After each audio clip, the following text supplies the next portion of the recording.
Hey everybody, how you doing tonight? Welcome to Beyond the Gatekeepers. I am Bishop-elect Vanessa M. Brown. I am your host for this evening, and I'm excited to be here with you. We want to just make sure that we know where you're coming from. I'm going to bring my co-host on right now as well. Let me just bring him in. Let's bring in Bishop-elect Troy.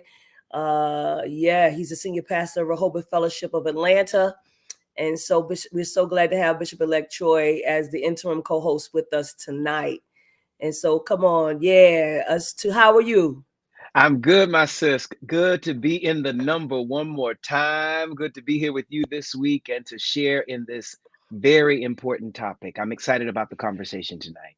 So glad. So if you don't know, we're going to be talking about civil rights and policing. Before we start bringing in our guests, we like to hear where you're coming from, where you're from, where you at. So I see people already Yes. shouting us out. I know you can see it in the comment section. Monroe, Louisiana is here. Raleigh, North Carolina is here. Dr. Stephen Ray is joining us tonight from Oh, Dr. Chicago. Thank you Ray. so much. Yes. We have Greensboro here. Carmen White Jaddick, my cousin, is here.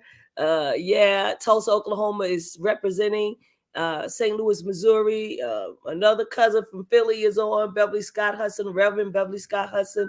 Memphis, Tennessee. Kennesaw, Georgia. That's Marcia, Troy. Yes, Sister Uh, Marcia. Hey. yeah, of course, Memphis, Tennessee is here. Denrick and Michael are here from the Poconos. Glad that you're here. Cincinnati is here. Deacon Ryan is on. Deacon Ayana is on from New Jersey. I'm just excited about everybody. So I'm going to ask everybody to do us a favor.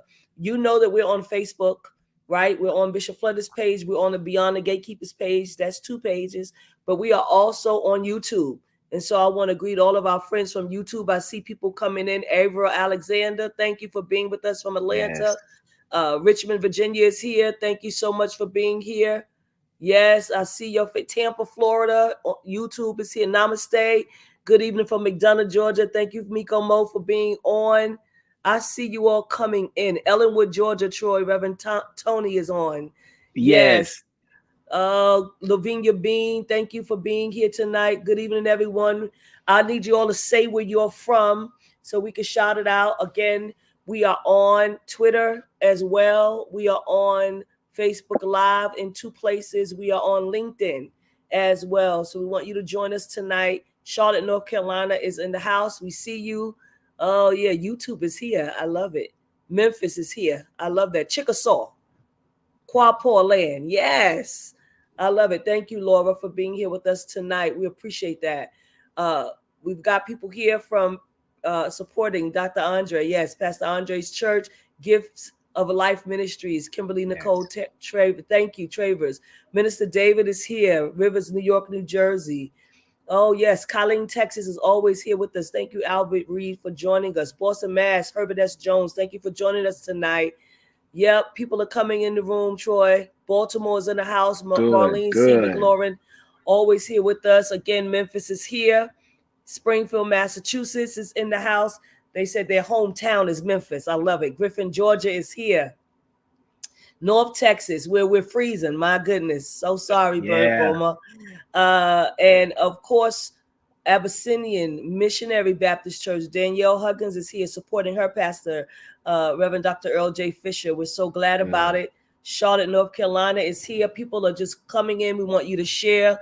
Let folks know that they need to be a part and hear this conversation on tonight because it is going to be powerful. More people from Gift of Life Ministries are here. The Urban Oasis.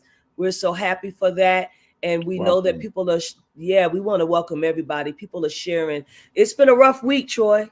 It's It been it's has. it's been it's been a rough week, especially for folks from Memphis, right? But for many of us Black and brown folks all around the world, right? Watching. Yeah. It's been Yeah, hard to watch, I it's tell been you. hard to watch, hard to experience. Sometimes you think that one thing is, after we see George Floyd, that hey, this is gonna get better, and then we see one after another still. So it's still very very hard. I'm Yes. still welcoming folks coming in. Thank you so much for being here. Gail Foster Tyree from Abyssinian Missionary Baptist Church. We're glad that you're here supporting on today. Again, more people from Darrell Bryant. or Darrell Bryant from Abyssinian Missionary Baptist Church as well. Darrell Winstead from North Carolina is here. Oh, the Saints are getting right on. Yeah. I love that. A lot of people are supporting. I did my best to not take in too much. Yeah. I did watch those videos, but I did my best not to take in so much news because I know I can go down a rabbit hole. Yeah, I watched the interview, Bishop-elect Vanessa with Don Lemon and Tyree's mom and dad, and I just could not watch the videos. Couldn't bring myself to watch the videos. Yeah, I was gonna go and watch also the funeral, and then I decided that I didn't want to do that either. Like I saw snippets of people showing stuff on Facebook. I mean, I usually I'm all in. This time I just was like, it's just too much. Dr. Irie Lynn Session is with us here from Dallas, Texas, the Gathering, a Womanish Church. Thank you so much for being on with us, Dr. Irie Lynn Session. I know that more folks are coming in that are supporting us. We say hello to everyone on today. I want to make sure that we're getting our comments in on today. Well, yeah, we see Deacon Valerie Moore, Rivers of Living Water, New York, New Jersey. Yeah. So glad that people are coming in. Like somebody said, it's too much, Troy, all of it. Like it's very, very overwhelming. But at the end of the day, we know we have to talk about it. We know we have to do things to That's create right. change, right? In our community, in our churches, in our neighborhoods, everywhere. I see Minister Antonio Knox is on as well tonight. God bless you. Amen. From Rehoboth as well. And so I'm going to begin introductions of our guests so that we can get this conversation started on tonight. And I know that you all will continue to share for us. So let's bring in our first guest. Here we go. I'm going to announce you all at once, and then you all can come on, and then I'll let you all greet everybody. And so we have with us, I'm going to start with Reverend Andre E. Johnson, Reverend Dr. Andre E. Johnson. He is the pastor of Gifts of Life Ministries. He's also a professor of communications at the University of Memphis. We have Professor Natasha Robinson, Esquire. She's the creator and curator of Legalese Please. So glad to have her with us tonight, as well as Reverend Vahisha Hasan, M.Div. She is the executive director of Movement in Faith. And last but certainly not least, we have Reverend Dr. Earle J. Fisher, who is the senior pastor of Abyssinian Baptist Church. And so we're going to allow all of them to come in on tonight. And we're so happy we're going to bring them all in. Yes. Thank you so much. This is quite wonderful. We're so glad to see you tonight. Not under these circumstances. I wish we could be talking about your book again, Reverend Earle Fisher, because I think your book speaks a lot about and can talk a lot about what's going on in our society, even right now. But I want to give you all the opportunity before we start going to greet our Facebook and YouTube audience. If we could do that, that would be wonderful. And I'll start with Reverend Dr. Andre. Hello, Reverend Dr. Andre Johnson, Gifts of Life Ministries, Associate Professor of Communication at the University of Memphis, and just honored and to be here and to talk a little bit about something that really needs to be talked about, and we really need to do something about. So, thanks. Thank you so much, Reverend Dr. Andre. We appreciate that. We have Natasha L. Robinson, Esquire. Professor Natasha L. Robinson is with us tonight. Good evening, everyone. As they say in the church, to Lottie Dottie and everybody. I'm glad to see everyone here. As I say with Bishop Brown, under these circumstances, of course, we would not want to be gathered, but it says something that even in this time, we can be in community. I'm the creator and curator of Legalese Please, which is a digital platform designed to deconstruct, demystify, and decode legal language. So in essence, we build you up by breaking it down. We want to make sure that we are not disenfranchised through language as well as action. So thank you for having me. Thank you, Professor Natasha. We appreciate you. And Reverend Vahisha Hasan. Good evening, everyone. It is, it's a it's a complexity to be here this evening. Community is a beautiful space and place, and I'm grateful for that. So I actually want to start with a big thank you for my very large extended social justice and faith and mental health family that have reached out to me in so many different ways, hold me tenderly. And for that, I'm grateful. I want to shout out my senior pastor. If y'all do not know, the Beyonce of pastors, Reverend Dr. Gina Marcia Stewart, missionary Baptist church here in the Memphis, Tennessee. And since Beyonce dropped her whole tour today, it's only appropriate to shout out Dr. Stewart, who stays on tour for the Lord. And so I am executive director of Movement in Faith, and it is in that work that I am able to function in my calling intersectionally in faith, social justice, and wellness and mental health spaces. And I'm grateful to be here with all of you this evening. Thank you so much, Reverend Vahisha. Last but not least, this is a man that I've had on the show before. He had his book, The Reverend Albert Cleage Jr. and the Black Prophetic Tradition and Reintroduction of the Black Messiah. And we had such a time. If you didn't see that, you need to go back and watch that episode. And so we're so happy to have Reverend Dr. Earle J. Fisher with us tonight. Thank you, Bishop Brown, and salute to you, Bishop Sanders. Of course, even in her absence, the incomparable Bishop Yvette Flunder. And again, just glad to be back with y'all. Earle Fisher, Abyssinian Baptist Church, affectionately referred to as the Blackest Church in Memphis and Shelby County. But my claim to fame is twofold. Number one, being in solidarity with these big time preacher, pastor, legal mind, all of it, like that. That's really like these my folks, and even in such a heavy and hearty time, to be with them, you know what I'm saying, and to be with y'all, and to share this space, it is great. And my other claim to fame is that I'm often mistaken as the Reverend Dr. Andre Johnson. So now y'all can know for sure we are not the same people, but he cannot say that he did not get invited to this space. He got invited, Doc. That's my guy. No, I love it. Well, no. He started off, he said that he was so pleased to have all these big shots here. And I just want to make sure he included me. Me too. I'm here. Don't leave me out, Earle. You were the first one I was talking about. You were the main big shot. Welcome to our family. Welcome to our family, all of you. I am happy. I'm very happy to have 3 Black pastors from Memphis to have this conversation about what has taken place. It is a tragedy. We all know that it is. Before I keep going, if people don't know what we're talking about today, I want to make sure that you're clear. We are talking about Tyree Nichols. We are talking about civil rights and policing. That's going to be our conversation. If you've been living on a rock, you need to get yourself from under a rock. If you haven't heard, you haven't been listening to the news, just put in Tyree Nichols and you will see and you will hear what happened.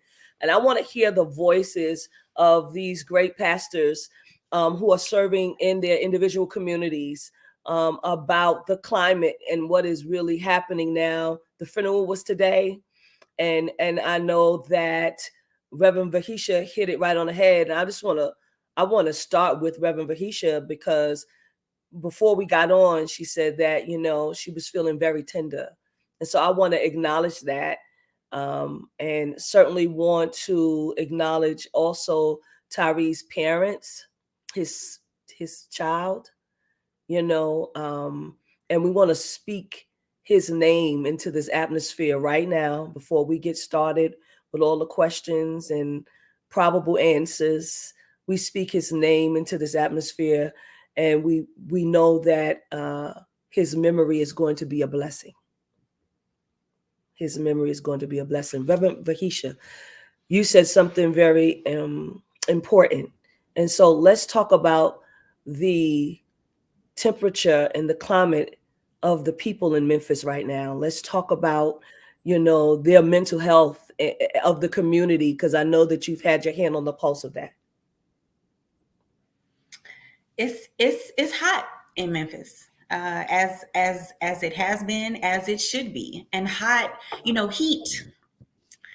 can be combustible, but it can also be warming, right? And so we have that expansiveness of what hot looks like in Memphis right now. And being at the funeral, being in a Black faith tradition, a moment of the way that we funeralize, the way that we have homegoings, there was great beauty and tension in that. There was complexities, but there was some good old gospel music, and there was some clapping, and there was some standing, and there was rejoicing, and there was lamenting, and there was crying. And so the range of emotions that are available in everybody, right there, we are not just one thing. We're not just feeling one thing. We are not just holding one thing. We are not just expressing one thing. And so our wellness needs to be centered in so many ways, but not this like passive soft wellness, right? Part of our wellness is absolutely also going to be an answer of systemic change,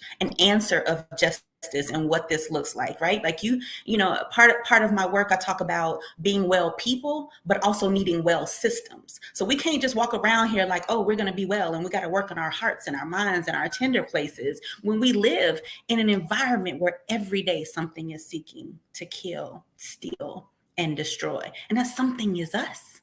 And so we live in that reality, but we also lean into the hope and the promise of life, of freedom, of justice, of community, and of faith. So we are filling the multitudes right now, Bishop-elect Brown, and it's a lot. It's a lot to hold, and it's a lot to feel. Thank you for that. Reverend Dr. Earle and Pastor Andre, do you have anything to add? Yeah, I'll add, as Vahisha has effectively articulated, how hot it is. It's cold too. It's physically cold, and I think it's cold insofar as our temperature related to the sincere compassion of those who are in charge of the system and the structures that refused to heed the call and the requests and the demands of activists and organizers for the last several years that could have led to the prevention of Tyre Nichols' murder. So I guess the white author was right who said it's the best of times and it's the worst of times. And I think what is good for us in this moment is that many of us have been engaged in this work and on the front lines. Reverend Vahisha, Andre, names were called today. I'm going to call some. I know I'm going to miss others.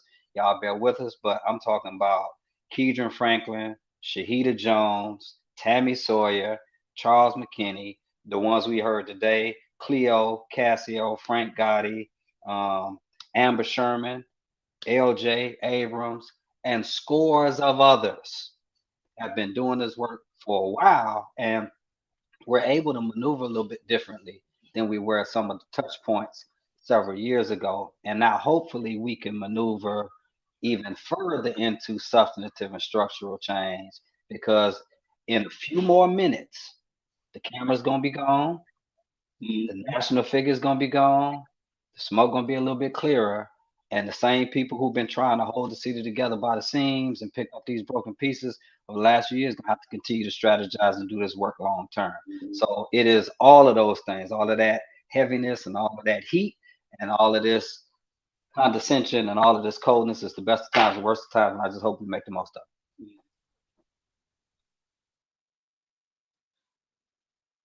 it. Pastor Andre? Oh, okay. Yeah, I mean, I agree with both Vahisha and Earle on that.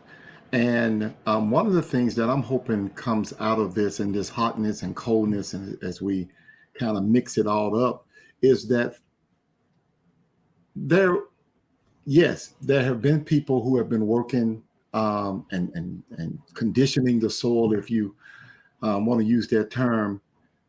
But it's been scores of people who still been on the sidelines, even after George Floyd. People still didn't come out. People didn't come out for Darius Stewart. People didn't come out for a whole bunch of stuff. So I am now looking at a new swath, if you will, of activists coming out and really ready to join, because Earle is exactly right. In a few minutes, everybody's going to be on, national cameras going to be gone. And part of the opposition strategy is just to wait this thing out. It's just let it just burn out.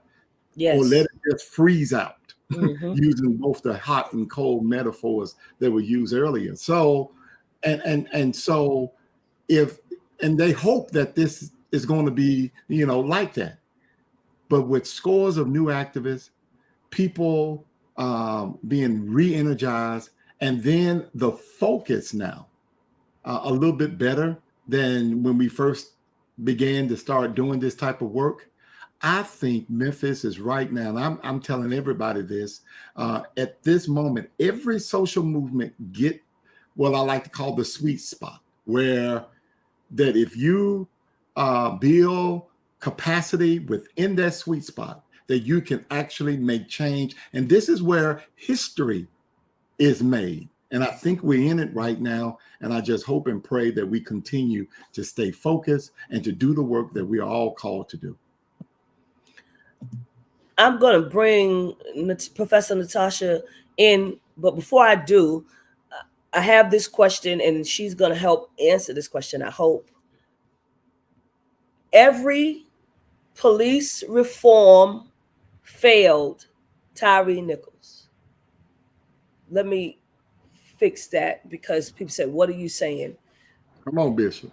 More officers, body cams, more officers on the scene, less deadly weapons. And I keep hearing people say that the system is broken, but the system was built for brokenness. So my question is, if you have a system that's built for brokenness, everything in that system breaks. What else can be done? And this is to everybody on this panel. I want to get right to it, because I am tired, and I know you all are tired. Just like I was tired, I'm tired all the time when they kill somebody in New York and New Jersey, where I pastor. I'm tired all the time, but I grow more. I feel for you all, right? Because this is not you all's first experience. Same thing when it happens in Atlanta, right? Same thing when it happens in Chicago. We've seen this play out over and over and over again. This time it's 5 Black police officers. I need us to name what it is without me over talking this conversation. So how are we gonna fix this? Anybody can go first. Go ahead, Natasha. Help us from the legalese standpoint. I do have some things I want to touch on, but I do think too that, as Bishop has laid out, that this I mean, this is the legal system. So enlighten us, sister. Well, I would start. Thank you, brother. I start by saying that the system stays systemic. We should not be shocked or surprised by this. Bishop Brown, you are definitely correct in that the system is not broken. It's doing exactly what it was created to do. We have to take into consideration the fact that this is not only a system that has been entrenched in our society, but it has been entrenched in our legal system, in our laws, from the time that Africans who were enslaved, who were kidnapped, who were just villaged, having all of their resources and their spirit and commodified their bodies. This is what it is designed to do. So you have the Constitution of the United States, which in all of its parts and all of its preamble, you also have where Blacks are only to be considered 3/5 of a person. If that was an opinion, it wouldn't be a problem. But when you weaponize your opinions and then you use the law as a battering ram, we should not be surprised. You have all of the cases that come after that. You have chief justices who say in their opinion, in Dred Scott, that blacks have no rights, which the white man is bound to respect. What he really meant is black men, because black women don't get seen legally until the 19th Amendment. You have Plessy versus Ferguson, where you have the court legalizing their opinion and saying that separate but equal is the law of the land. I can give you water, but it doesn't have to be clean water. I'm looking at Flint when I'm thinking about this. You have Brown versus Board of Education, where you have the cases that say that now this is unconstitutional. That's in Brown v. Board of Education 1. The states come back in Brown versus Board of Education 2 and say, well, what do you mean? And you have the justice saying, well, with all deliberate speed. That is a very subjective term. It means you can go as fast as you want to, or you can go as slow as you want to. So I don't know why, I'm not talking about anybody here, but why it is surprising for people to believe that this type of state-sanctioned violence is an everyday occurrence, and why we need a video to believe the stories and the narratives of people who continue to be targeted. When you weaponize your morals, if you look at history, what is legal always follows what is determined to be moral. Mm-hmm. There used to be a time where just the selling of weed, the possession of weed was against the law. But when people started to monetize on the backs of those who were using marijuana or selling marijuana, then all of a sudden it becomes an enterprise. It's the same thing. And I don't have an answer for how to stop it. I would say that these type of conversations can at least slow it down.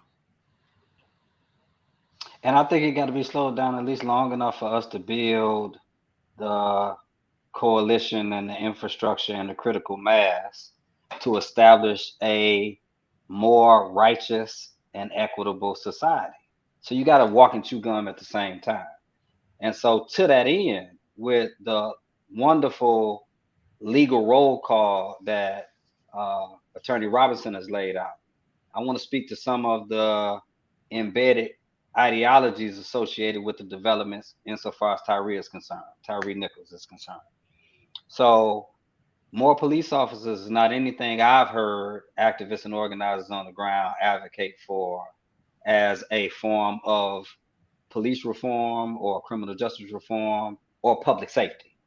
What I hear people saying is we need more social services. We need to address the inequities of poverty and education and economics in ways that offset these negative elements that people are more prone to be drawn to. Because right now it's easier to get access to guns and drugs in Black neighborhoods in Memphis than it is to get access to a job to pay you a livable wage or equitable education. So there's that.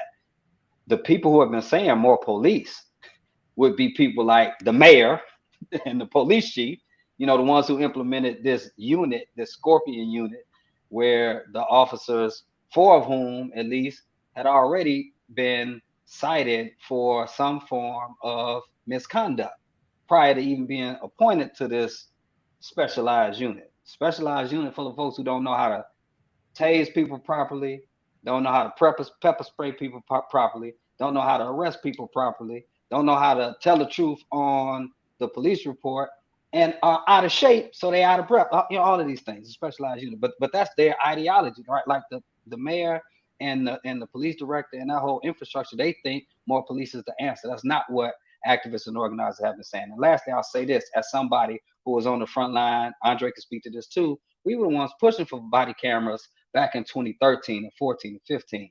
It was never under the auspices that this would stop police from brutalizing Black folks. Anybody who knows anything about the system of policing, we knew that would continue.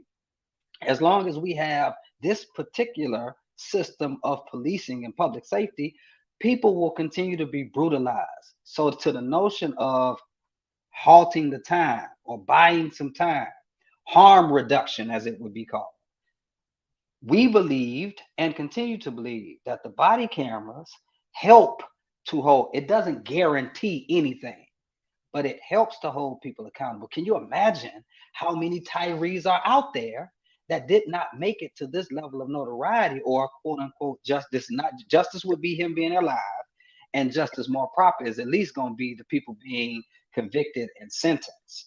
But we got what we got in part because there is video. And what you keep hearing Attorney Crump and others say is, you can't argue with that evidence. You can't argue with that video footage, even though the real footage, and this is irony that I'm sure Vahisha and Andre can speak to, real footage is it wasn't even the body camera, it was the sky cop camera. But nevertheless, there are other times that the wait. So is this the camera? Just that sky camera is the camera that was put up by the Memphis Police Department that caught to surveil the community. Wow. and it ended up catching. Go ahead, Vahisha. Because we had talked about that at the funeral today. Yeah, I do not enjoy these cameras. I get irritated. You want to talk about just like wellness? I get like irritated. My nervous system is activated just driving down the street, walking down the street in retail places, in residential places with these big blue flashing cameras that are surveillance for us. Right.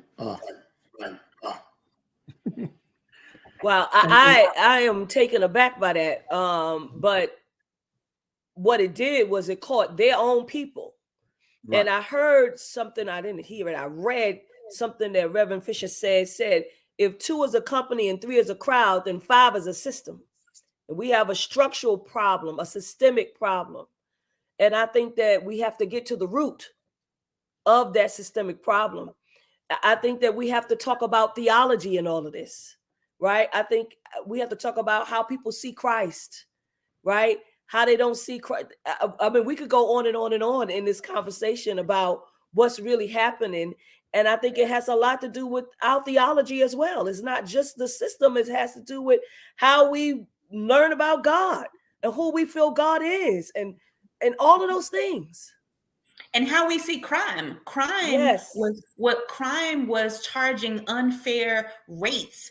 Like, I mean, there were labor practices laid out in our sacred scripture, and these were crimes. But these are not the crimes that are pointed to in our Sunday mornings. Right.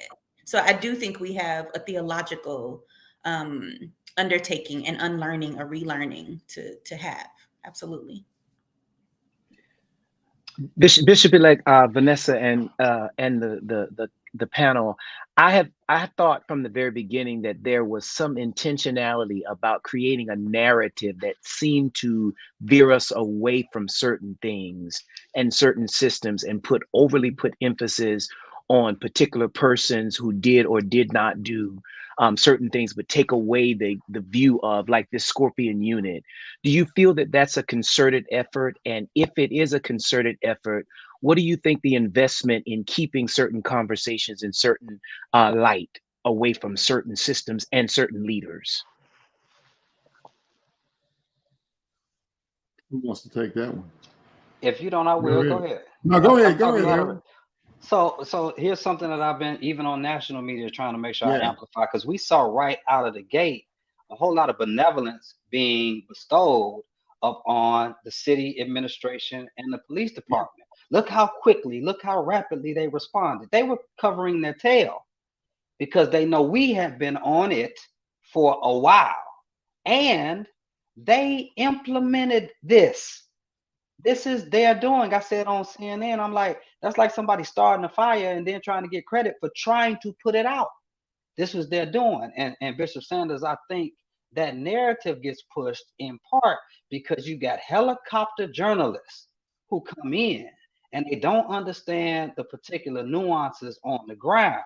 So they read at a surface level. And so they say, 5 Black officers, it must not be racism. The district attorney moved quickly. The police chief moved quickly.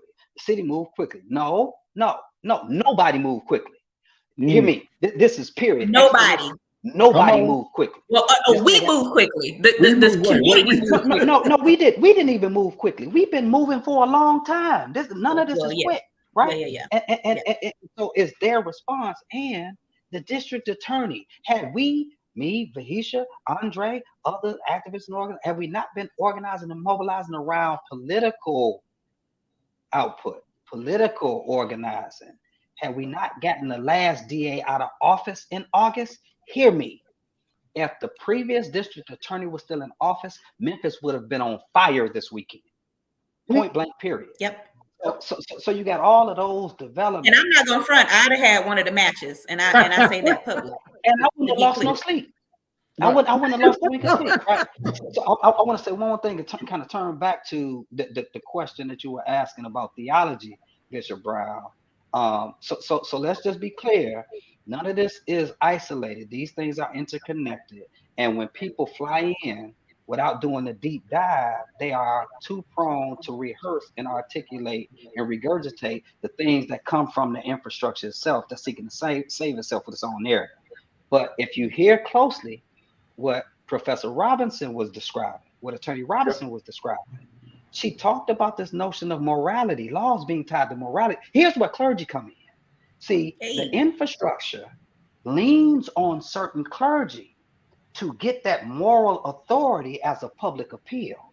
So we're literally having a training for clergy tomorrow, because all three of us for sure can attest to being in way too many spaces with way too many clergy over the last several years who have been used as pawns and puppets for the political infrastructure. And all they had to do was get them some preachers to stand behind them. Mm-hmm. Right. And they did.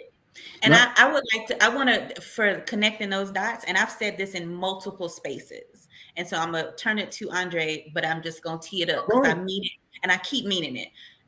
Reverend Dr. Andre was reached out by Purvis Payne's family and attorneys and proceeded to bear witness. Here's the theology: to bear witness on the corner for over 2 years to save the life, to get Purvis Payne off death row and all the way home. We want to talk about Tyree was just trying to get home. Purvis Payne is still trying to get home. So because of this campaign, because of this theological bearing witness on the corner for many years in Memphis, in Nashville, all the way through the state, it shined a national, local, and regional light on the DA's race, exactly what Reverend Dr. Fisher is talking about, right? So a light was shined, and it wasn't as easy for the previous DA to just slip on through without controversy, without owning up to the power that she used to harm our community over and over, and to be able to get through with name recognition, to be able to get through with her political and financial backers. It shined a light. Pastors, preachers, allies, folks on the corner shine that light. And if not for that ongoing political work, that ongoing political education, but theological breaking down of what was not okay, led by Dr. Andre, right? If not for that, we wouldn't have had the 45,000 meetings with this current DA, because the old DA would have told us to get the, anyway, go tell him what you did, brother. Tell him what you did. No, I mean, now we're talking the two subjects, right? Rhetoric and theology, bringing them together. And let's start with the policing, and then we can bring it all the way back to bearing witness. One of the issues, and here's my little pet peeve.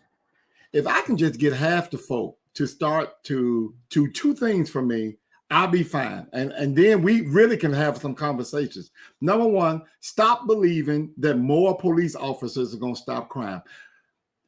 Police don't stop crime. They respond to crime. Somebody put that in the comment. They don't stop crime. They respond. That's first. And then the second thing is, and going to Reverend Dr. Earle's point, but helicopter media helicoptering in, stop believing initial police reports.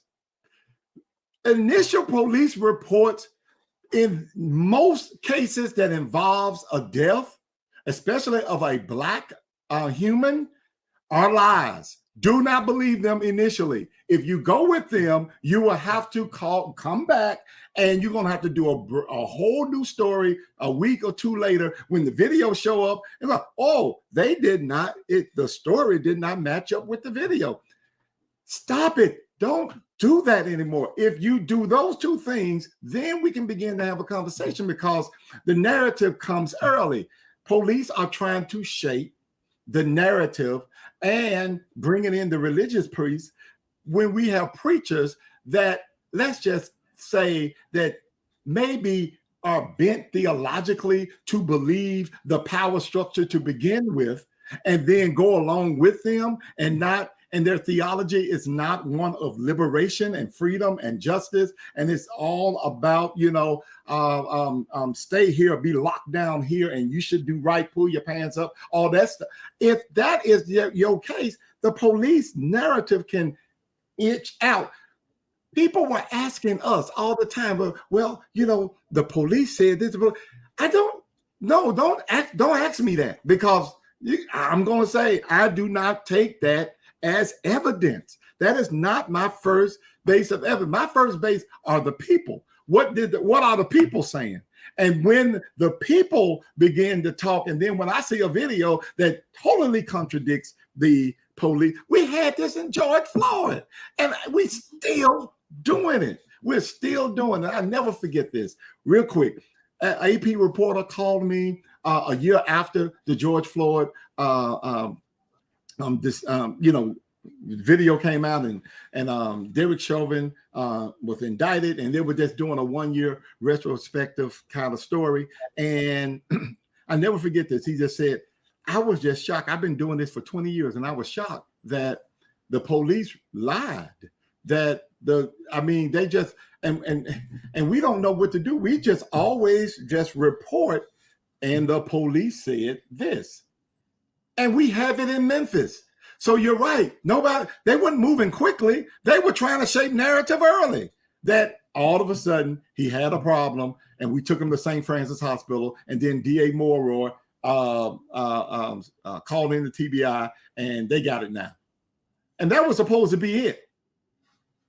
But the people spoke up, because the people knew that wasn't it. And when that picture started circulating around when he was in the hospital, we knew then.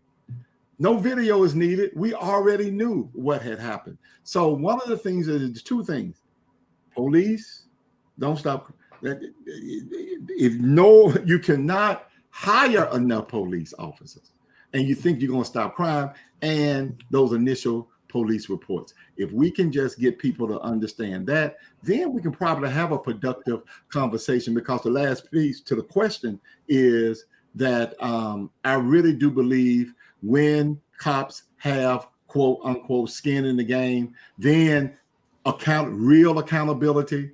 Even now, if somehow everything goes according to the Wales family, and if they sue, the city of Memphis would have to pay that. The city of Memphis, and that's money from schools and roads and education and social networks and all of that. If we can get that conversation going, maybe then people will begin to start to understand that, wait a minute, police unions can be culpable for this. Individual police officers, no more qualified immunity. Oh, okay then. And it's all about holding people accountable in a fallen system and a fallen creation to begin with. If everybody can be held accountable, then in a fallen creation, we will have to work with that and hold that. But right now, it's just still too much that they can just get away with. And those 5 officers, they were thinking they were going to get away with that. Yes, they were. They were already setting up their story. If you watch the video, they are setting up their story at the end. Yes. They are all setting their story up so that it can be caught. One guy is saying one thing, somebody else is saying another, trying to, talk about the situation. That is a way of setting it up. We all watch that. I want to angle back to Attorney Robinson one more time, because she's talking about in this legal system and structure. One of the ways that you can disrupt and dismantle it and make it more just is by knowing enough about how it maneuvers to buy yourself some time. And so I'm going back to the need for the video, because notice how many times we keep mentioning, and not just the Sky Cop.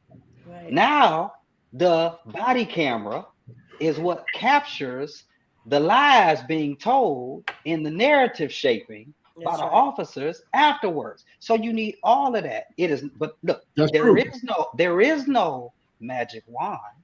There is no one size. We even have a conversation about the video. Right. And I'm saying as many videos as possible. And it's not that it makes the system perfect, but that it does some harm reduction. A few more lives get spared while we're doing this other stuff. And I want to come back to one more thing that I want to hear Attorney Robinson kind of commentate on, because as much as we talk about the George Floyd Act being passed, they talking about now the Tyree Nichols Act at the state level. All of this stuff is valuable in terms of having people who endorse it. But you got to have people in positions of political and social authority to enforce it. Right now, if you talk to the city of Memphis, they're going to say, yeah, we support the 8 Can't Wait. Yeah, we on board. Yeah, but you ain't enforced it because there's a duty to de-escalate there. And we know. Already. This is my last thing for this point. Now, I mean, we know that. We know pretextual traffic stops. We know predictive policing, all of that stuff. If you following the George Floyd Act, if you following the 8 Can't Wait, you wouldn't be doing that. But people endorse stuff and they don't enforce it. This is the last thing I wanted to say.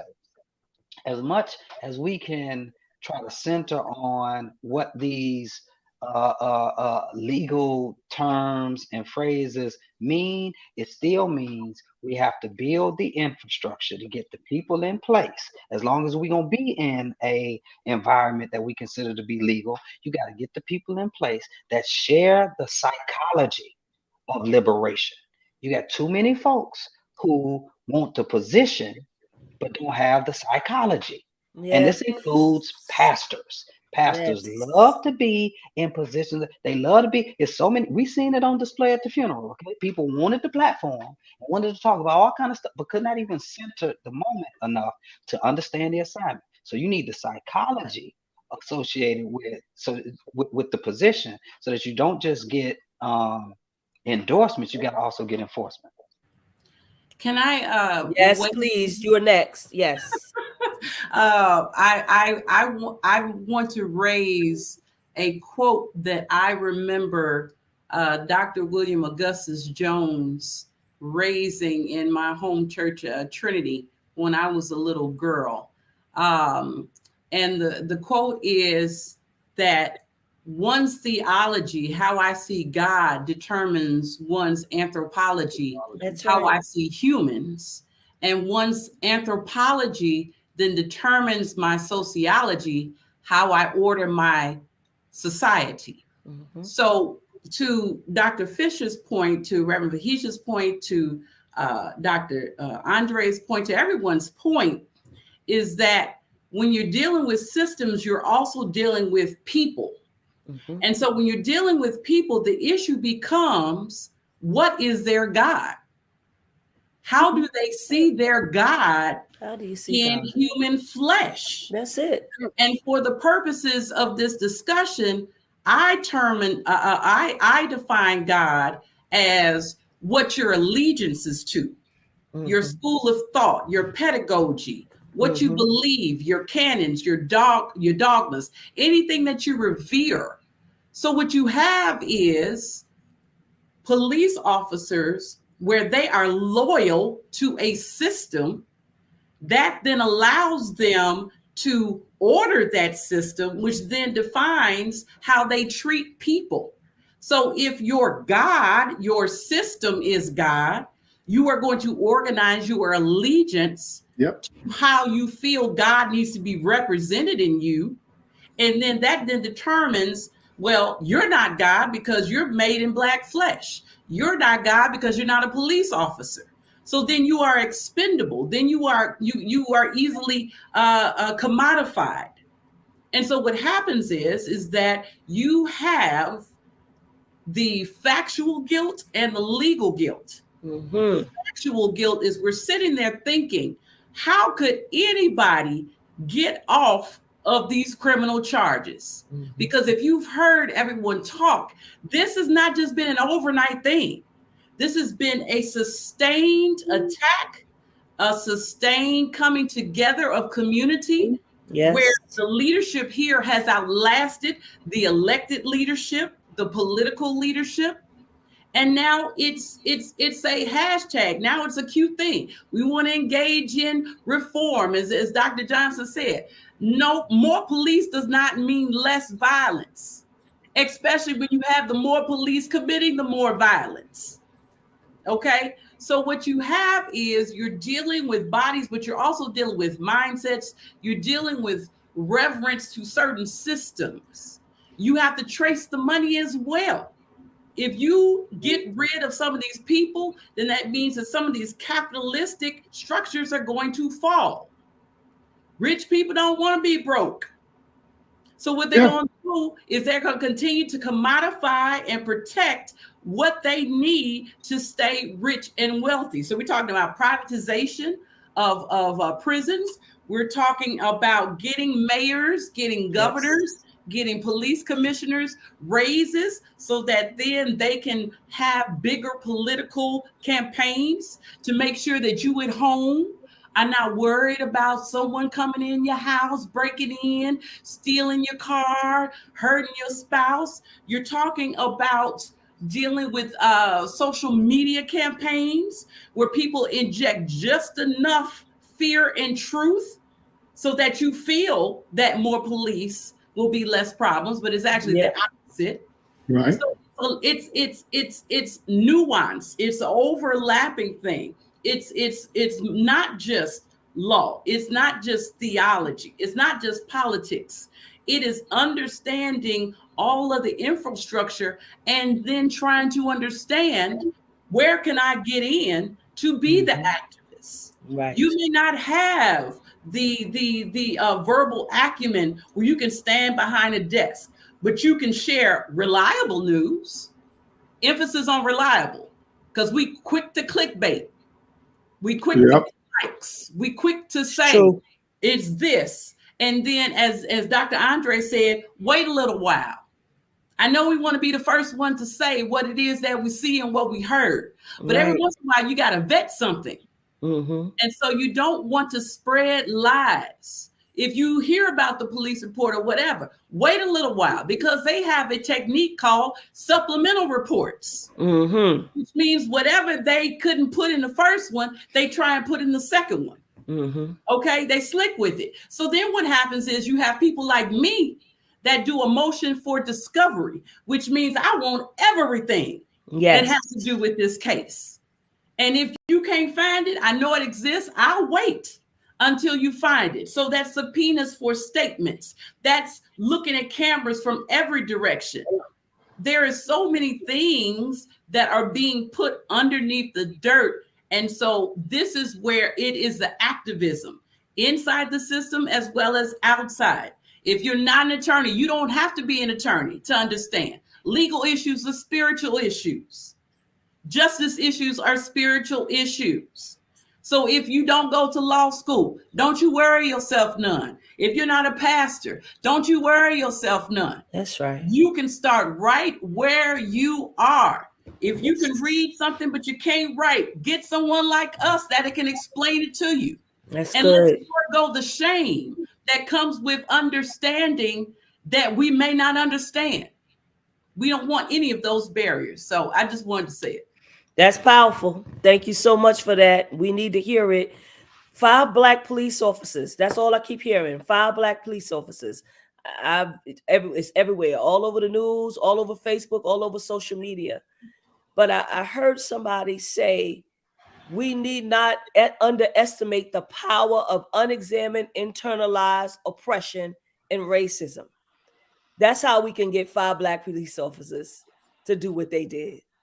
And I need for some of us to comment on that. Reverend Sharpton was vintage today.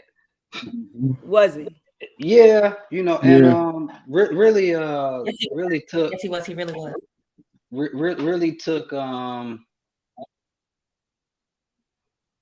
a great deal of his time discussing some of that from an ideological standpoint, but he kind of grounded it in this notion of you're so disconnected from the history and the heritage of your community, you don't understand what your elders and ancestors fought for to allow you to be included into this or integrated into this even system and structure of policing, right? And so, and he kind of drove by. He didn't park at like the system and structure element of it in ways that I would have preferred, but that's not a condemnation. That's just an assessment. So for me, as I've said before, and Attorney Crump has said this, people at the Brookings Institute, like Dr. Ray Shire, said this, if you really want to analyze the system and structure of policing, it's not really the race of the officer you need to look at, it's the race of the person that the officer is engaging. And so I've said several times before, it's all kind of Black folks who have adopted a white supremacist anti-Black philosophy. I mean, white evangelical theology demands that we do this, right? And so you got so many Black pastors who are doing white evangelical theology in blackface, even though they're in black sin, not much different than police officers. And lastly, if you look at 2016, at the height of the Black Lives Matter movement, the thing that people were saying as a mantra was Blue Lives Matter. They were telling you then. It didn't matter if the police officer was Black, blue, or brown. I mean, Black, brown, or white. They turned into a Smurf. They got a blue light, right, when they put the uniform on.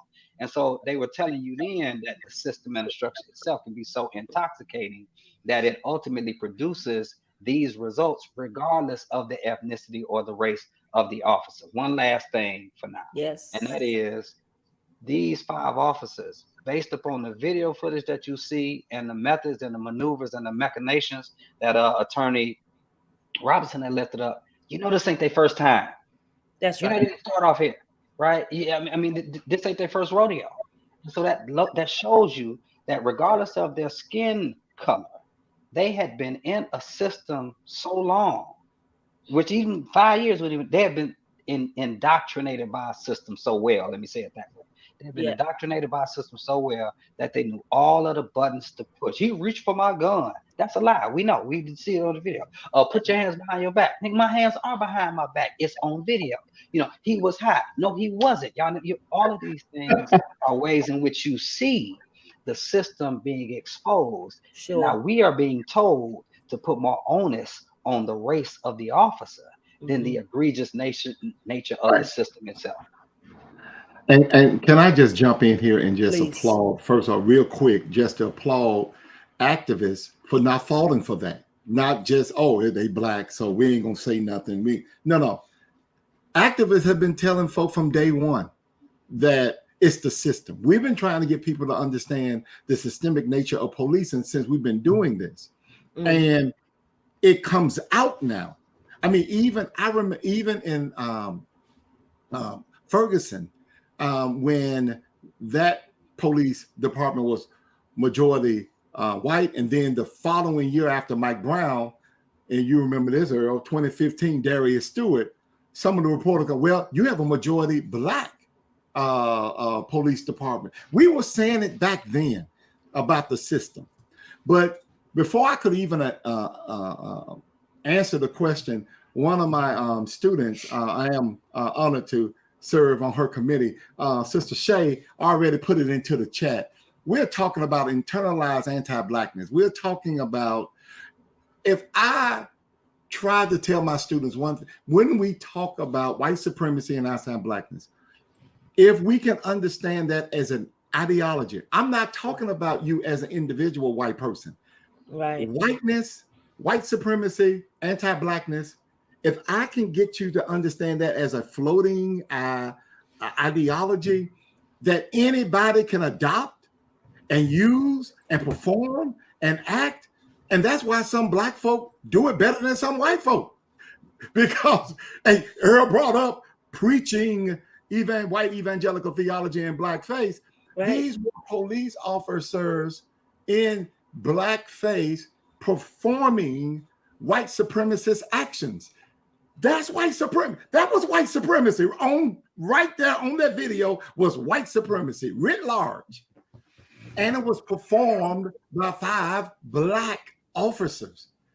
Why? Because of the system of policing, because even anti-blackness, and this is what the anti-blackness scholars been trying to get us to understand, is that anti-blackness, that the entire belief that Black folk, even folk that look like me, are inferior or less than I can get away with. You're absolutely right to believe that they would never do that to a white person, because that white person, in their eyes, under white supremacy and anti-blackness, that white person has value. Tyree Nichols, to them at least, did not have any value. That's why they did what they did. They have internalized it, they live it, they breathe it, and now, and this is why I was talking about earlier, the sweet spot.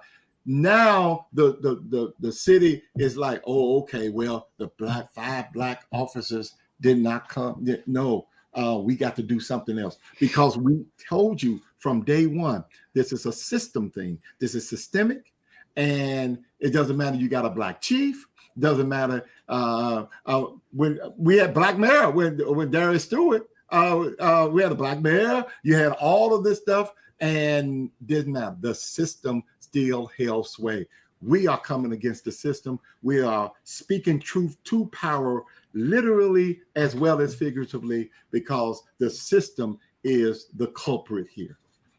Can I weigh in? Yes. We could talk about a slow walking through how criminal charges were brought from a legal perspective. Yes. Whenever criminal charges are brought, they can be brought by the prosecution, which is called the district attorney in this state, or they can be brought by a grand jury. The prosecutor only brings cases that they believe they can win.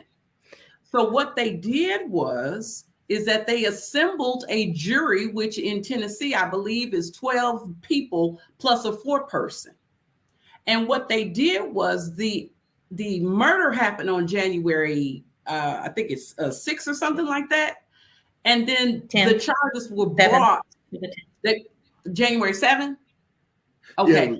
They beat him on the 7th. The beating was on the 7th. His mother says she believes he was dead on arrival, but they left him on the breathing machine. Okay. And they took him off the machine on the 10th. Yeah. So let's start with the 10th until the end of January. I'm telling you, as a legal professional, the type of working around the clock that has to happen for you to assemble a grand jury, for you to get witnesses, for you to get testimony, for you to keep it confidential, because grand juries cannot tell you that they are having a grand jury hearing. That is secret. And the defendants and their attorneys do not have a right to be present. So when they were making these decisions, I want us to at least consider the fact what these officers are charged with. If they're charged with second-degree murder, that means that the jury either didn't vote for first-degree murder, or that choice was never presented to them for them to vote. Yes. Look at Breonna Taylor's case, where you had Cameron, the Black attorney general. You had the juries come back saying, we can't vote on what you don't present. Okay. Right. So you have second degree murder, which is saying that it's a killing of a person, as opposed to I intended to kill that person, or I thought about it beforehand.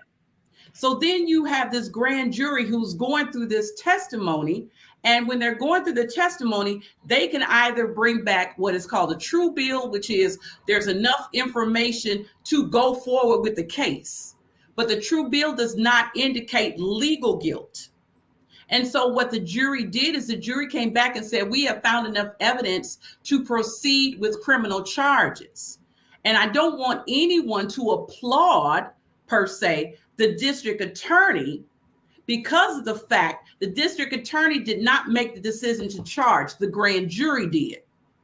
And that speaks to how communities, when you are looking at evidence and you are coming together and you are being subpoenaed, how through even that decision, you were saying that something is going on, something is broken, and something needs to be done about it. So now the prosecution can take the baton and run with it and bring in the videos, bring in the testimony, with the understanding that even though there's a video, now we have to get it from factual guilt to legal guilt, which is a long game.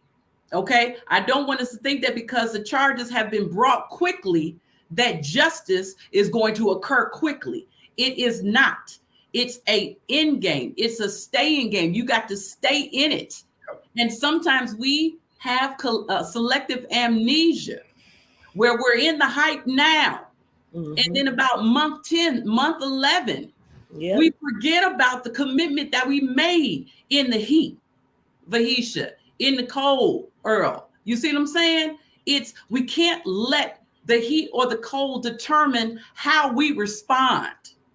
We determine the temperature that is being set, and we have to stay on the prosecution. We have to stay and make sure that everything that is collected is kept in the chain of custody, so nothing is contaminated, so nothing is kept out of evidence. We want it all in so that these persons who are engaging in the supremacy that is indoctrinated in them, that they can be held accountable criminally, that they can be sued civilly, and that we can set a paradigm shift and protocol for what happens if you try this foolishness again. Wait, but you have kidnapping charges too. You do. And so what happens is that you have to look at what we think factually and what it says legally. In the Tennessee statute, kidnapping is really false imprisonment plus you using a weapon, or you're threatening to use a weapon, or the person who is in the custody is being harmed. So it's not kidnapping in terms of what we may think, where someone was taken and bound to another location. What the prosecution is saying is that the law said that under these circumstances, this person was brutalized, and these police officers engaged in aggravated kidnapping with a weapon. And also understand that factual guilt looks differently in court because the level in terms of the burden of proof is beyond a reasonable doubt, which doesn't mean that it has to be an ironclad case. It has to rise to the level of, do these officers meet the ingredients or the elements of every crime? That's on the criminal side. On the civil side, the level is much lower. It's preponderance of evidence, which means, is it more likely than not that that's what these folks did?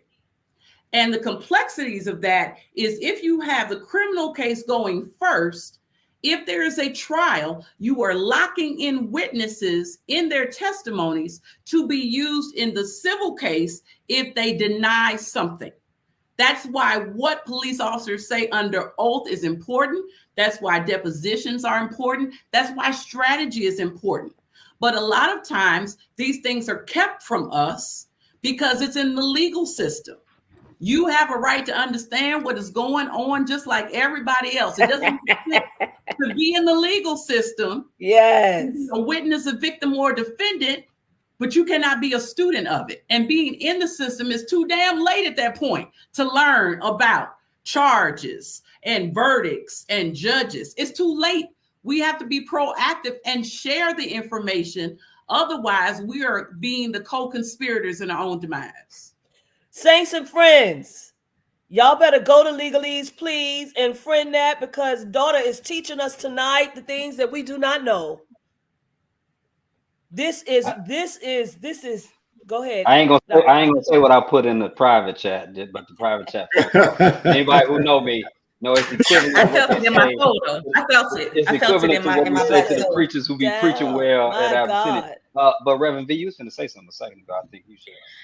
Yeah, I just want to make sure. I want to make sure that I circle back around, and I feel like Attorney Robinson has taken us to actual court and has brought us the legal lessons there. And I want to answer your question in terms of this systemic change and what concrete things we need to do. And there is not one of the things I said on Chris Cuomo was there's not one solution, right? So I want to start there. There are a multitude of solutions, and we need to go hard and consistent, to the point I think that everybody is speaking here and saying, and go find the solution that best aligns with you and your values and your community, and keep going in that place. But a couple of things that I want to lift up. So Decarcerate Memphis, in concert with Black Lives Matters in Memphis, is really doing a mighty work. And it feels like spirit work to me, because I see spirit there. And they are doing a mighty work, and they're getting into policy changes, council and city level changes on transparency, on this dashboard ordinances, getting into what Dr. Fisher talked about is like tracking the person that was engaged by the police, their race, their class, like all of these different factors. And so there are folks who are on the ground, specifically in Memphis, and I am more than sure, represented in the communities of the people who are in these chats, who are in these spaces, who are sharing the spaces with us. Solutions are being offered. What is not happening is the political will and the courage to respond to the solutions that are available. The solutions are being offered. Right. They are out there. They were out there before Tyree was beaten to death. They were out there before, let's be clear, before George Floyd was kneeled on to death. They were out there before Breonna Taylor's home was subjected to violence. They were out there before. Is there political will? Is there courage? Is there a shifting, a breaking, an unlearning of this moral that the police are the moral authorities in any kind of way, that the system even is a moral authority? Like, let's get into that. So I want to point to folks like Decarcerate Memphis, who are getting into data tracking and doing that work. I want to point to like the Breathe Act, that gives a couple of like very concrete things, and it doesn't have to be directly in that vein, but I just want to lift them quickly, because there are ways that can happen in your community. So the Breathe Act says divest federal resources from policing and incarceration, and ending federal criminal legal system harms, including points to the 1994 crime bill and reparations for the war on drugs. So that's multifaceted, but find yourself in one of them places, right? It says invest in new community, in new approaches to community safety, utilizing funding incentives. So that goes to some of Dr. Fisher talking about social invest in ways that we, like in education, in after school, invest in all of these different ways that we are cared for as humans before we get into a system that dehumanizes us, right? Allocate new money to build healthy, sustainable, and equitable communities for all, and then hold officials accountable and enable self-determination for Black communities. And that self-determination feels big and large, and that's something that we'll have to get into and work on. But I just want to hear this: divest and invest. If nothing else, divest and invest. And that can be in many ways. And we can sit in principled struggle and wrestle with what those ways can look like in our very specific communities. But folks are doing this work on the ground, and I just wish we would turn to our activist neighbor, right? So we always turn to the neighbor in the pews. I wish we would turn to our activist neighbor. I wish we would turn to our organizer neighbor. I wish we would even keep turning to our aunties and to our uncles and to our cousins and to the wisdom that is in the room in our communities. The solutions are available, but are we listening, and are we loud enough and getting those with the political power and then political will, or getting their butts out of there and getting the people in positions with the political power and the political will to do the things, right? Both ends. Can I add my clothes to her? What key was that? Yes, C sharp? I like your clothes. I know it already. I think that was C sharp. I'm finna jump in right in that key. And look, I got to jump off in just a second, y'all. But I'm so glad Reverend Vahisha brought that up. I just said this on Joy Reid. Too often, people ask the activists and the organizers and the people on the ground, so what's the solution? And let's be clear, we got them. You just heard them laid out there, right? Absolutely. Even if we didn't, there are people who have been elected to office and appointed to office and employed to come up with the solutions. If they That's their don't job. have them, and if they don't have them, accountability means organizing to get them out. Right. So here's the irony. We will place more interrogation power in trying to vet the ideas and the suggestions and the solutions of activists and organizers than we do condemning the people who've been sitting in public office for the longest and coming up with either the wrong ones or none at all. Right. We got people in office right now. So again, the Scorpion Unit, this was the big bright idea of the mayor who appointed the police chief.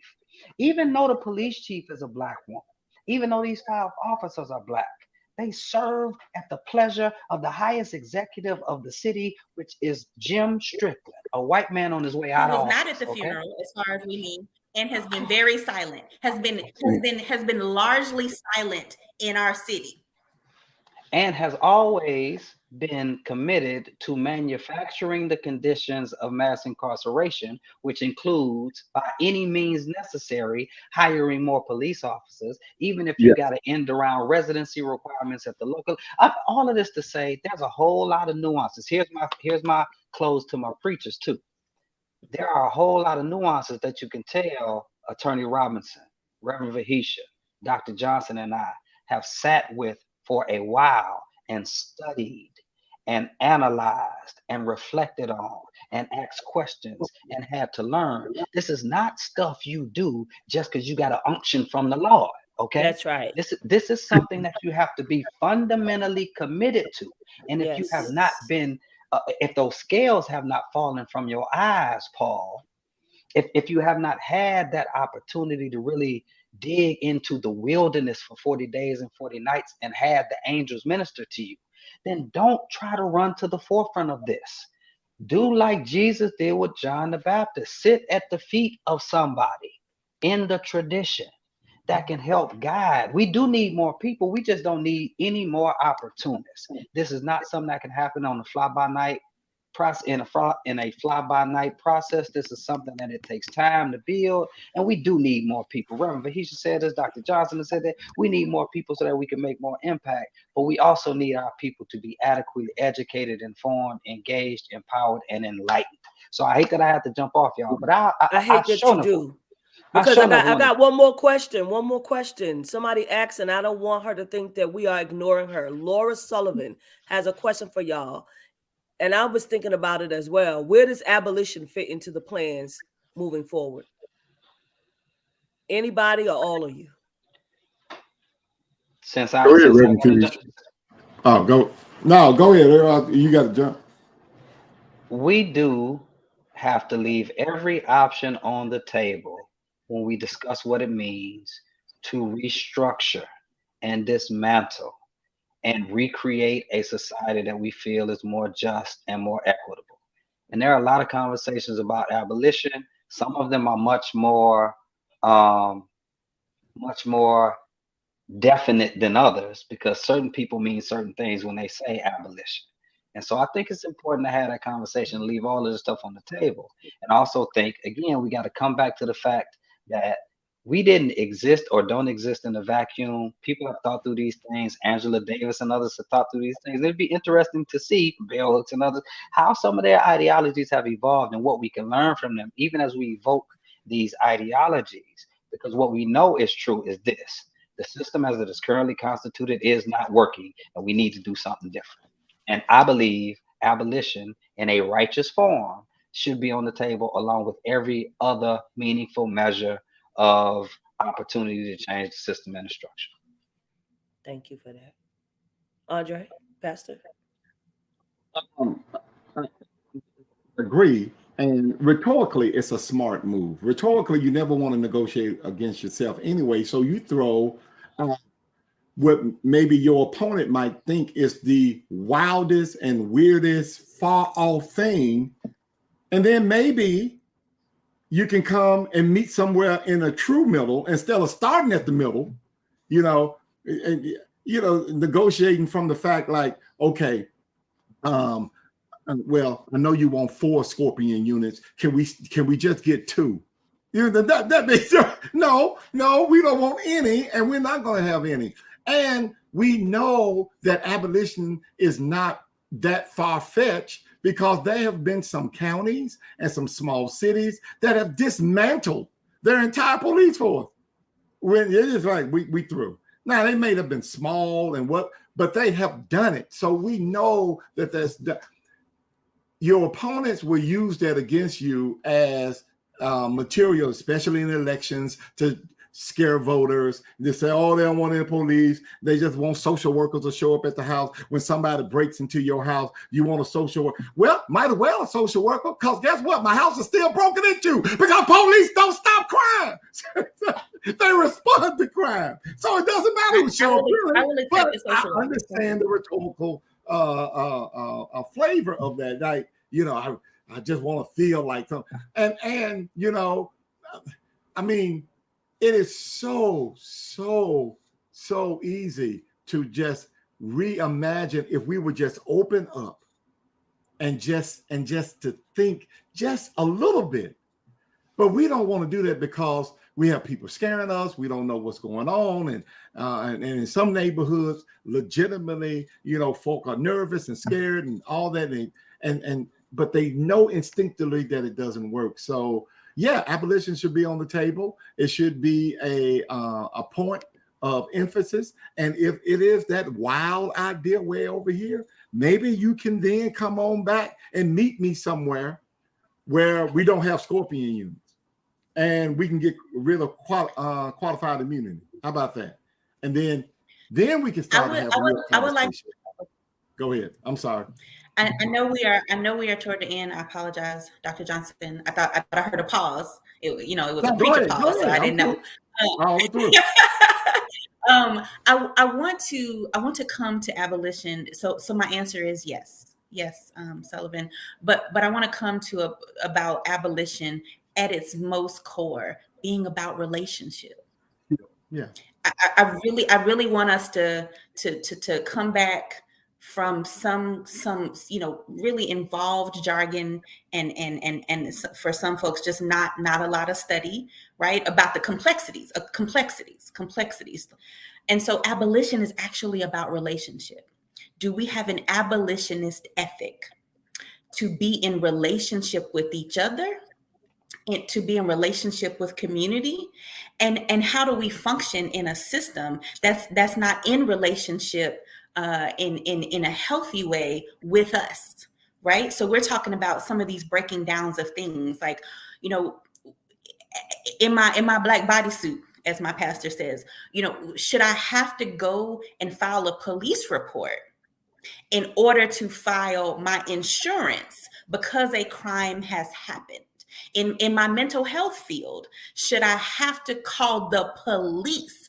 Like, built into the language of some of our code of ethics, should I have to call a violent, armed band of people to respond to someone who is in an emotional or mental crisis? So an abolitionist ethic is a deep searching of our relationships. And as people of faith, who, when we talk about being the redeemed of, when we talk about being through Christ, when we all of this language that we are in this relationship with our God, and all God did to be in relationship with us, that is all at the core that abolitionists are asking.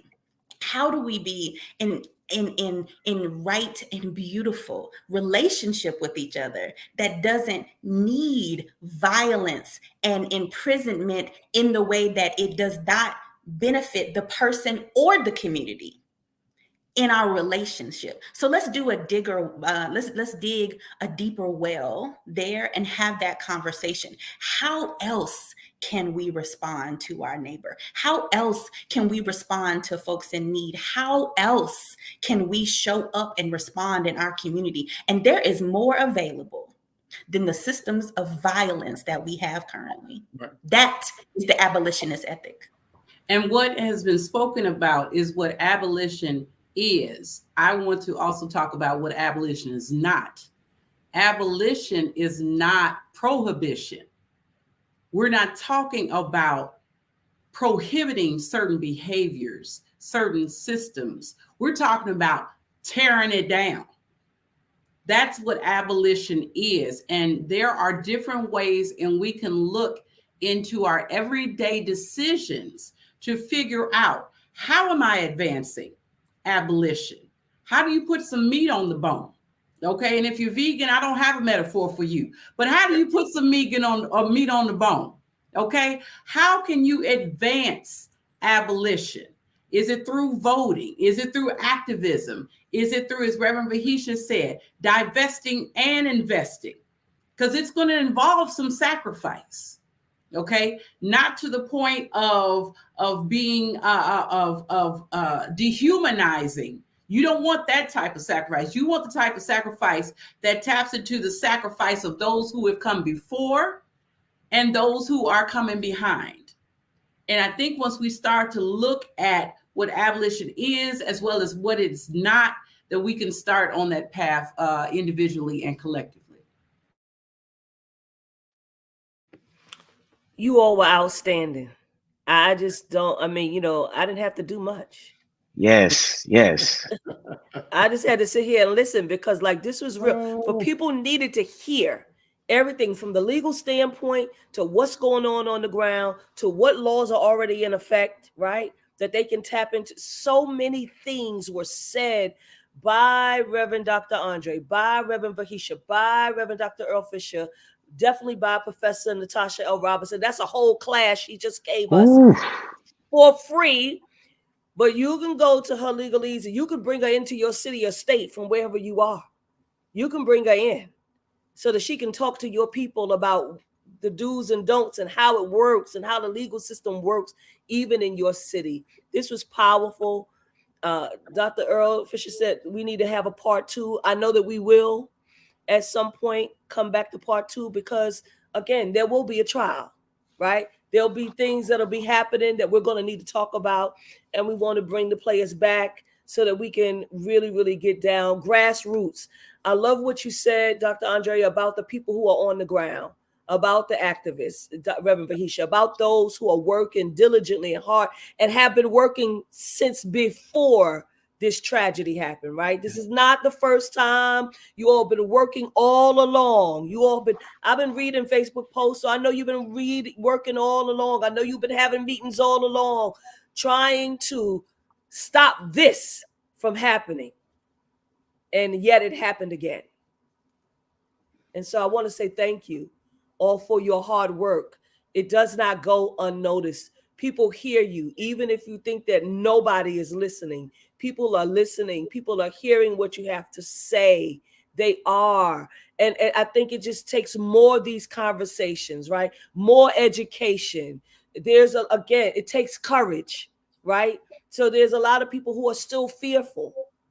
And I think that with you all as a team together, everybody is trying to get your points across, but you all are also helping people as they walk through the valley of the shadow of death.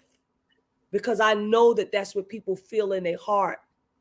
I had 3 Black men on my show on Sunday instead of me preaching, and they talked about the fear that they have as Black men driving through the streets of their prospective towns, Washington, D.C., New York City, New Orleans. That's where they're from. New Jersey. And the fear. And so I know that there are ways that we can help them, help our community, not just Black men, but Black women, our children. We all need help. And we all need to be led through this. And so we thank God for the Moseses and the Joshuas and all of those, and the Miriams and all the midwives that are here, right?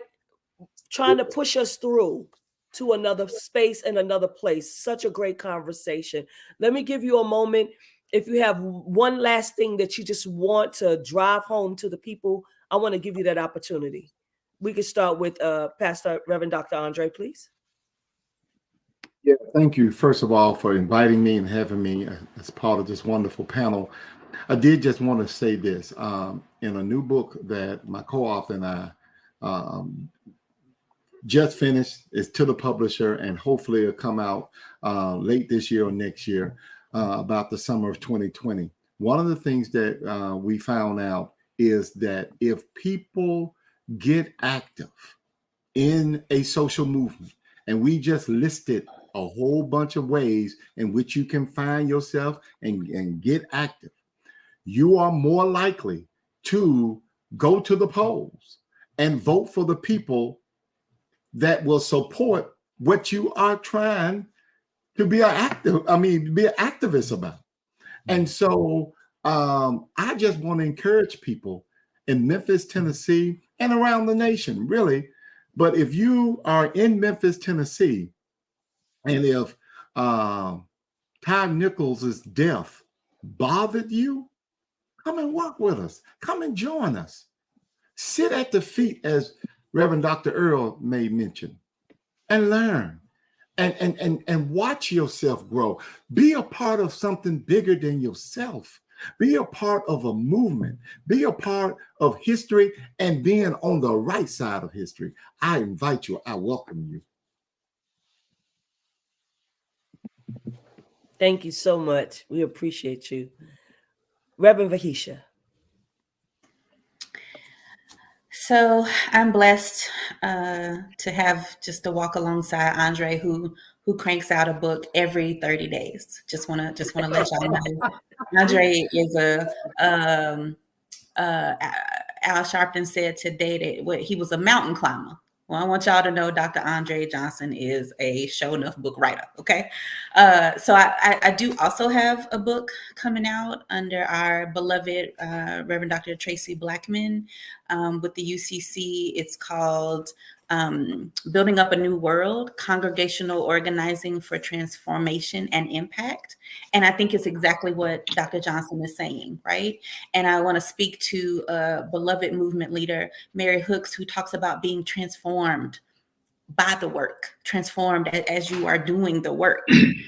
And so what does it look like for folks in the pews? Not you don't have to be Reverend Deacon Dr. Doug. You know what I mean? If you just, you love the Lord, you love your neighbor, you love Tyree now, like, listen, what does it look like for you to, in your activation, to be transformed by the work? How can you be a part of transformation in the world and then a part of transformation in yourself? And so I would encourage folks to seek out all of these resources that are being offered. There is a community there that is waiting for you. There is a congregation that you might be the one to be like, y'all, we need to move differently. Because a difference is needed. And so lastly, just in my intersection of wellness, right? So one of the chapters in that book, Teresa Mateus and I write about healing as sustainability. So we talk about the race is not given to the swift, but those who endure to the end. But y'all, this stuff is trying to take us out as we are trying to endure. And so we also need to center our wellness. We need to live in and lean in to the abundance and the love and the joy that we seek in the world. We need to live that today. So how can we be well today? How can we take care of ourselves, allow community to come alongside and take care of us while we do what is grueling work, but it's beautiful and transformative and have impact. So I want us to not just seek external justice, but a justice on the inside. That also means that we are well, that we are worthy. The same way that those folks should have seen that Tyree was worthy and that his life was valuable, so is your life. Your life is valuable. And I want you to live and love and strive in that way. We need the both and. So I also welcome you. I also, the doors of the Liberation Church is open out here. And we're doing well work. We're doing well work. I love it. Thank you so much, Reverend Vahisha. Natasha, Professor Natasha, Attorney Natasha. My sister stole my answer. But it's not really stealing if you give consent. Watch what I'm saying. So I will say, nourish yourselves. Nourish yourselves. It's going to sound a little disjunctive coming from someone in my profession, but I believe in the holistic activism, being before doing, understanding that your living, your thriving is an act of resistance. Do not be rushed out of your grief. Grief and joy can coexist in the same space. So whatever nourishes you, that's what you do. I have, because I'm still a lawyer. I have all these books. So for all y'all screenshotters, I'll put this and I'll tag this too. This is a list of books that I have, and I will read them. We have Rest in Pieces by Reverend Vahisha. I'm sorry, why am I messing your name up? Reverend Vahisha Hasan. We have Invisible No More, which talks about police violence against Black women and people of color. We have a book called Queer Injustice, the criminalization of LGBTQIA people in the United States. We have Spiritual Care in the Age of Black Lives Matter by Dr. Danielle Behiro. We have Dr. Susan Williams Smith with Liberty and Justice for Some. And then we also have her book, Rest for the Justice-Seeking Soul. So if reading is an act of resistance, do that. If just luxuriating yourself is that, if you just want to slap some shea butter on you and just walk around loud and proud, do that. Rest. Make sure that you are in it for the long game. Surround yourself with those that honor the divinity in you. Recognize when you do not have the capacity to engage in something. It is okay. If you want to see the video, that is your choice. If you don't want to see the video, that is your choice. That's right. But you do not have to engage in justification and explanation of your choices, because that is not the long game. The long game is making sure that we are living sustainable, thriving lives. There is a master plan by masters in their head to make sure we do not live and thrive. And lastly, I would say, remember that our story does not begin in oppression. It begins in liberation. We may not always be free in certain spaces, but we are free in our mind, we are free in our body, and we need to call forth the mothers, call forth the ancestors, that every time you say their name, you are living into their iteration. They show up in you as you. Call forth these spiritual technologies of resistance, of strategy, of activism. This is not new. We're new to it because we are alive to see it.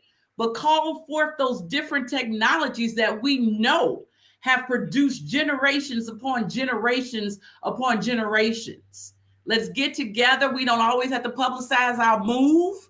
Let's go underground and have some conversations and understand that we are stronger together. Excellent. Thank you so much, Professor. And last but not least, Bishop-elect Troy, we didn't have to do much today, but I know you got something to say to the people. Yeah, I want to first thank all of you for inviting us into a conversation that is deeper than sensationalism and what Dr. Robinson called clickbait culture. I think that that is so important, that in a day where mainstream media seems to sell a narrative that often pulls on our emotions, it is important for us to be drawn into a conversation that undergirds that there's methodology and praxis that is needed to push us further along in this work. So thank you for inviting us to that.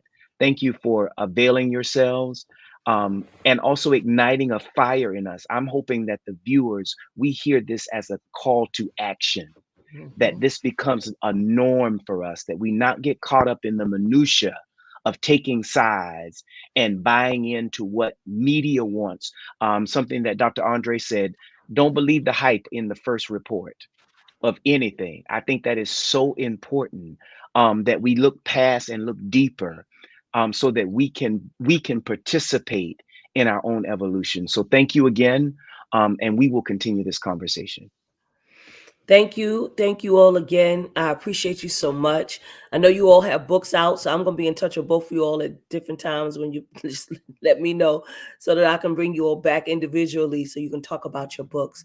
I want to thank our audience for staying with us tonight on Beyond the Gatekeepers. You all know that this is current events through a theological and justice-informed lens, and we are so glad that you were here with us on tonight on Facebook and on YouTube as well as on Twitter.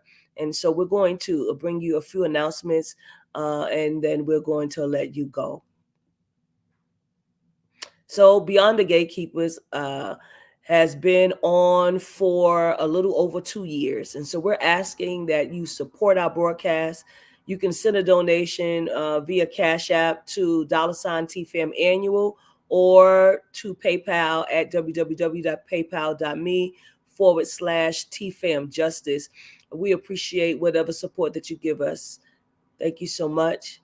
And we want to also invite you to Atlanta, Georgia. So we know that people are gathering in a couple of weeks to go to the Samuel DeWitt Proctor Conference, but the Fellowship of Affirming Ministries has been planning our Holy Convocation for the last 2.5 years. And so we will be in Atlanta, Georgia, Miracles, Signs, and Wonders, July 5th to the 9th at the Sheraton Atlanta Hotel. The room rates are $129 a night. We have early registration. You can download the TFAM app. You can also go on TFAM's website to find all this information. We want you all to come. Bishop Flunda is inviting everyone to be with us. She is our presiding prelate, and she is on sabbatical in case people are wondering where she is. And so we are inviting you. She is inviting you. The fellowship itself is inviting you, our senior bishops, our bishop-elects, and all that make up the fellowship. We're inviting you to Atlanta. Come and be with us for those days. We have a number of things that are happening, and you can find that information on the website. Again, Miracles, Signs, and Wonders in Atlanta, Georgia, July 5th through the 9th. Thank you so much for joining us this evening. We say God bless you and have a wonderful evening.